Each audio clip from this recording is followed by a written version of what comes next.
خرما يوكو يسييو ففيها وذففي وفكهومو فففي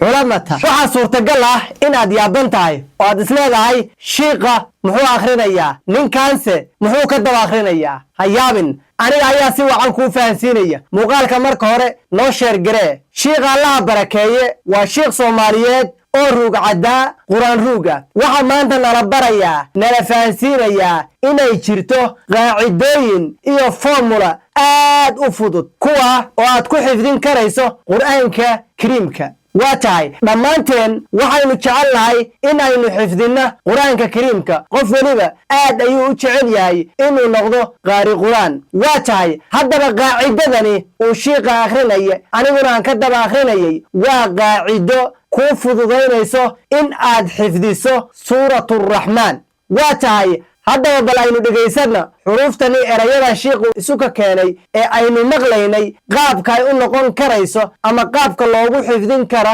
suuraturaxmaan suuraturaxmaan la yidhaah waa si gooni iyadu waxaa weeye in kooban oo xuruuf ah oo lagu garto aayadaha ku jira muxuu ahaa fabi-ayada lagu garto waxaa weeye suuraturaxmaan rumuusteedu kelimadda ugu horeysa خرما وي خرما خذوا خلق الإنسان خذوا رب المشرقين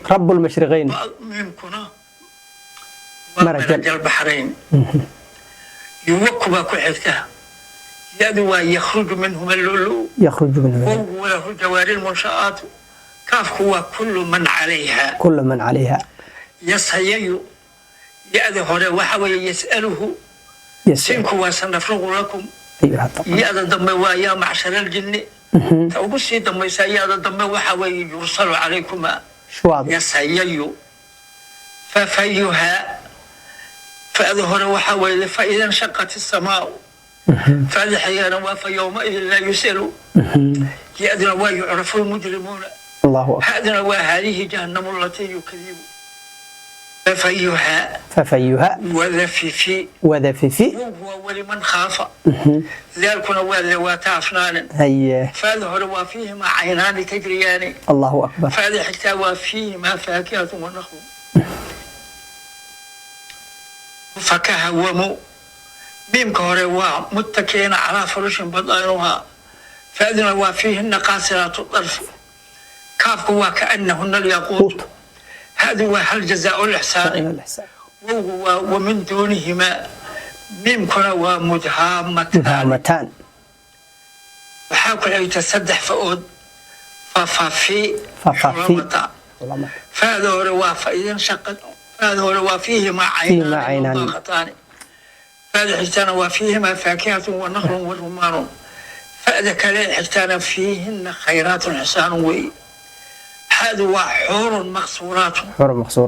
لم يضمسهن إنس قبلهم ميمك وحوي متكئين على رفرف هذا قدام يسوى تبارك اسم ربك ذي الجلال والإكرام وقال نكي انت رموزت هذا قبطان صورتك فقط مسؤولك انت حتى قبطان رموزتنا وحاوي كو يلا يصدع يأفر يشن يلح يتدري يسيتين ميلود وي ما شاء الله شيخ وحو نسيي أمنا بري قاب فضوط هدي هوري وحفظي سنيد الله أكو بركاية ما شاء الله هدي لكنسي هذا سورة الرحمن هوري وحفظي سنين فمولهني قاعدتني ويكو أنفعيسا ويو قاعدتني ما دام صورته أي إن بدن كسو اللابنيسو فبأي آلاء ربكما تكذبان ما دام إن بدن كسو اللابنيسو وحفا مولهن هدي أدغبطو وحا كوفو ذانيسو فبأي آلاء ربكما تكذبان مركات رادو إن أي كوفو ذاتو آيات ku xigta ayaad automatically si garanaysaa oo aad si fahmaysaa hadii qaacidadani aad qabsato oo aad barato suuraduna weligeed ka lumi mayso Soomaalidu waa dad cajiiba weligoodna muslim ahaa waxaad arkaysaa qaacidooyin badan iyo qaabab badan oo quraanka lagu xifdiyo ama quraanka lagu barto tusaale Soomaalidu barashada hore ee quraanku ilmaha alifka inta badan waxa loogu dhigaa af Soomaali tusaale waxa la yiraahdaa alif wax male ba hoos kaale كركل لبله ثاء كركو سدحل من أم جرسا وقف صومال أيام لجو بريا عنق سي أفهمه بل وحى لجها الله بأعرف كان محولي هاي بعد محل هذا هاي والدبعة أيام لبريا طبعا كنت سيسا صومالي ولا تاي دد ولقاد بمسلمينها دين دون يكون تاي برشة واحد كده قوميرة بدن أو صومالي ده للدرسة تصار مركز نسوق هذا أرمضو markay quraanka baranayaan waxa loogu dhigaa alif wax male ba hoos kaale afka Soomaaliga ayaa lagu baraa iyadoo waliba loo sheegayo leeyahay waxaan waa af Soomaali oo Soomaalida ayaa dejisay ayaguna sida way ku fahmaan oo way ku bartaan waa tahay Soomaalidu markuu waxay ahayd waligeed dad quraanka iyo diinta ku wanaagsan sheekha Allah barakeeyo waxaan filayaa aniga iyo adiguba in aynu ka wada faa'iideysanay oo maanta wixii ka bilowda aynu xifdin doono xuruuftani adiguna tijaabi aniguna aan tijaabiyo xuruuftani aynu xifdino aynu isku dayno bal in aynu ku xifdino ama aynu ku xasuusano ama aynu ku tijaabino xifdinta suuratul raxmaan aad baa u mahadsantihiin waxaan leeyahay guul iyo gobonimo